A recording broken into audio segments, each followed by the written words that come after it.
ಕೆಲವೊಂದು ಇನ್ಸ್ಟ್ರಕ್ಷನ್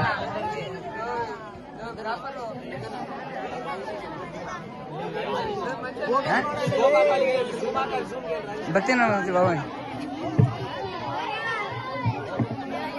ಎಲ್ಲರಿಗೂ ಕೆಲವೊಂದು ಇನ್ಸ್ಟ್ರಕ್ಷನ್ ಕೊಡ್ತಿದ್ದೀನಿ. ಏನಂತ? ಈಗ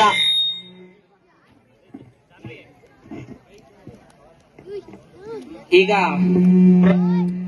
2025-26ನೇ ಸಾಲಿನ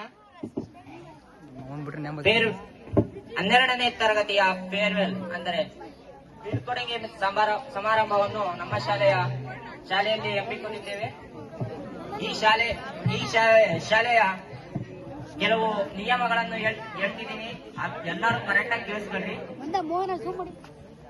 ಪ್ರೋಗ್ರಾಮ್ ಈಗ ಸ್ಟಾರ್ಟ್ ಆಗುತ್ತೆ. ಯಾರು ಎದ್ದೋಗಂಗಿಲ್ಲ, ಎದ್ದೋಗಂಗಿಲ್ಲ. ಪ್ರೋಗ್ರಾಮ್ ಸ್ಟಾರ್ಟ್ ಆದಾಗಿಂದ ಪ್ರೋಗ್ರಾಮ್ ಎಂಡ್ ಆಗೋವರೆಗೂ ಯಾರು ಕುತ್ಕೊಂಡಿದ್ದ ಹತ್ರನೇ ಕುತ್ಕೊಬೇಕು. ಹಂಗೆ ಏನಾದ್ರು ಎಮರ್ಜೆನ್ಸಿ ಸಿಚುವೇಶನ್ಸ್ ಬಂದ್ರೆ ಎದ್ದೋಗ್ಬೇಕು ಅಂದ್ರೆ ಟೀಚರ್ಸ್